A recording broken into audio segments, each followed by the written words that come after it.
ആകാശവാണി. നമസ്കാരം. വാർത്തകൾ വായിക്കുന്നത് Narendramohan.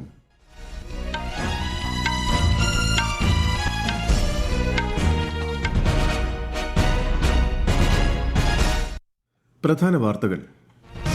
Venezuela acting president Delcy Rodriguez പ്രധാനമന്ത്രി നരേന്ദ്രമോദിയുമായി ന്യൂഡൽഹിയിൽ കൂടിക്കാഴ്ച നടത്തി.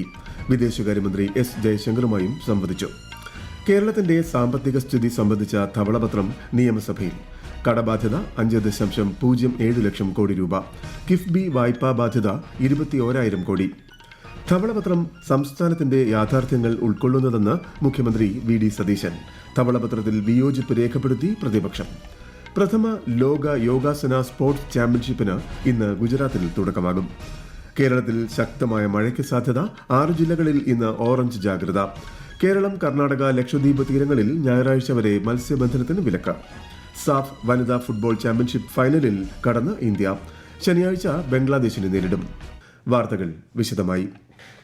ഇന്ത്യ സന്ദർശിക്കുന്ന വെനസ്വേലയുടെ ആക്ടിംഗ് പ്രസിഡന്റ് ഡെൽസി റോഡ്രിഗസുമായി പ്രധാനമന്ത്രി നരേന്ദ്രമോദി ന്യൂഡൽഹിയിൽ കൂടിക്കാഴ്ച നടത്തി. 5 ദിവസത്തെ സന്ദർശനത്തിനായി ന്യൂഡൽഹിയിലെത്തിയ ഡെൽസി റോഡ്രിഗസ് വിദേശകാര്യമന്ത്രി എസ് ജയശങ്കറുമായും കൂടിക്കാഴ്ച നടത്തി. വെനസ്വേലയുമായുള്ള ദീർഘകാല ബന്ധത്തെ ഇന്ത്യ വിലമതിക്കുന്നതായി ശ്രീ ജയശങ്കർ സമൂഹമാധ്യമത്തിൽ കുറിച്ചു. കേരളത്തിന്റെ സാമ്പത്തിക സ്ഥിതി സംബന്ധിച്ച ധവളപത്രം മുഖ്യമന്ത്രി വി ഡി സതീശൻ നിയമസഭയിൽ വച്ചു. സംസ്ഥാനത്തിന്റെ കടബാധ്യത 5.07 ലക്ഷം കോടി രൂപയാണെന്ന് ധവളപത്രത്തിൽ പറയുന്നു. വരുമാനത്തിന്റെ 77% ശമ്പളം, പെൻഷൻ, പലിശ തുടങ്ങിയ നിർബന്ധിത ചെലവുകൾക്കായാണ് വിനിയോഗിക്കുന്നത്. ട്രഷറി പ്രതിസന്ധി രൂക്ഷമായി തുടരുന്നതായും ധവളപത്രത്തിൽ പരാമർശമുണ്ട്. കിഫ്ബിയുടെ വായ്പാ ബാധ്യത ഏകദേശം 21,000 കോടി രൂപയാണ്. ഇവ യഥാർത്ഥത്തിൽ സംസ്ഥാനത്തിന്റെ കടങ്ങളാണെന്ന് ധവളപത്രത്തിൽ പറയുന്നു. KSRTC, ജല അതോറിറ്റി തുടങ്ങിയ സ്ഥാപനങ്ങൾ കാരണം പൊതുമേഖലാ സ്ഥാപനങ്ങളുടെ ആകെ സഞ്ചിത നഷ്ടം 78,851 കോടി രൂപയായി ഉയർന്നു.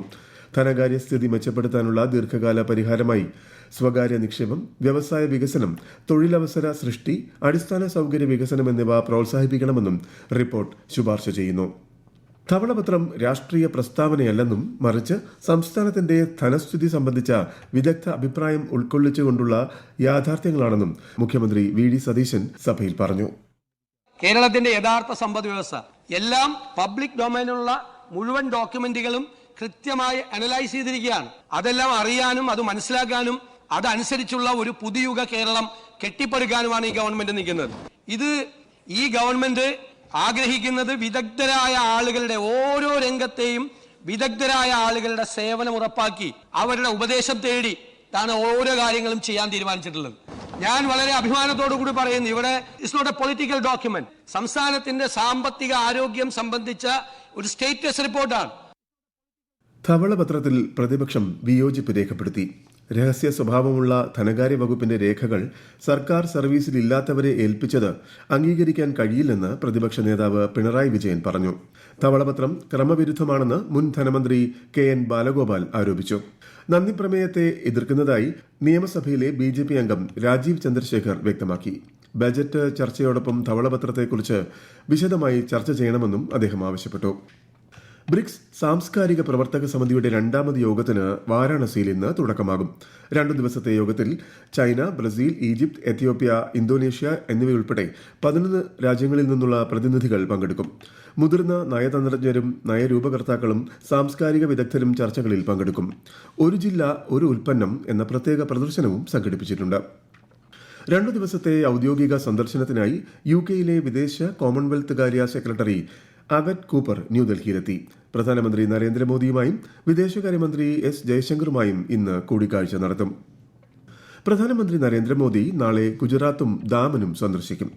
സൂറത്തിൽ 18,800 കോടിയുടെ വിവിധ വികസന പദ്ധതികളുടെ ഉദ്ഘാടനവും തറക്കല്ലിടലും അദ്ദേഹം നിർവഹിക്കും. വൈകുന്നേരം ദാമനിലെത്തുന്ന പ്രധാനമന്ത്രി ആരോഗ്യ സംരക്ഷണം, സിവിൽ ഏവിയേഷൻ, ടൂറിസം എന്നിവ ഉൾപ്പെടെ ഏകദേശം 2,970 കോടി രൂപയുടെ വികസന പദ്ധതികളുടെ തറക്കല്ലിടൽ നിർവഹിക്കും. നമോ വിമാനത്താവളത്തിന്റെ പുതിയ ടെർമിനൽ ഉൾപ്പെടെ ഏകദേശം 1,340 കോടി രൂപയുടെ പദ്ധതികളും അദ്ദേഹം ഉദ്ഘാടനം ചെയ്യും. തിരുവനന്തപുരത്ത് മുൻ മുഖ്യമന്ത്രി പിണറായി വിജയന്റെ വസതിയിലെ പരിശോധനയ്ക്കു ശേഷം എൻഫോഴ്സ്മെന്റ് ഡയറക്ടറേറ്റ് ഉദ്യോഗസ്ഥർക്ക് നേരെ നടന്ന ആക്രമണത്തിൽ പ്രതികരണം തേടി കേരള ഹൈക്കോടതി. സംസ്ഥാനം സ്വീകരിച്ച തുടർ നടപടിയെക്കുറിച്ചാണ് കോടതി ആരാഞ്ഞത്.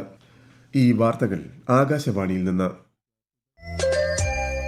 ആകാശവാണി വാർത്തകളും വാർത്താ അധിഷ്ഠിത പരിപാടികളും All India Radio News Thiruvananthapuram YouTube ചാനലിലും @all India Radio News Thiruvananthapuram Facebook പേജിലും AIR _ തിരുവനന്തപുരം ഇൻസ്റ്റഗ്രാം അക്കൌണ്ടിലും @AIR News _TVM X ഹാൻഡിലും ലഭ്യമാണ്. എറണാകുളം മലയിടം തുരുത്ത് പരിയത്തുകാവ് ഉന്നതിയിലെ കുടിയൊഴിപ്പിക്കൽ നടപടികൾക്ക് കൂടുതൽ സമയം അനുവദിച്ച് ഹൈക്കോടതി. ജൂൺ 16 വരെയാണ് സമയം നീട്ടി നൽകിയത്.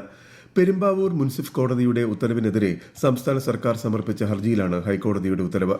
ഈ മാസം 9-നകം ഒഴിപ്പിക്കണമെന്നായിരുന്നു പെരുമ്പാവൂർ കോടതിയുടെ ഉത്തരവ്. സംസ്ഥാനത്ത് ഇന്ന് ശക്തമായ മഴയ്ക്ക് സാധ്യതയെന്ന് കേന്ദ്ര കാലാവസ്ഥാ വകുപ്പ്. പത്തനംതിട്ട മുതൽ തൃശൂർ വരെയുള്ള ജില്ലകളിൽ ഇന്ന് ഓറഞ്ച് ജാഗ്രതയാണ്.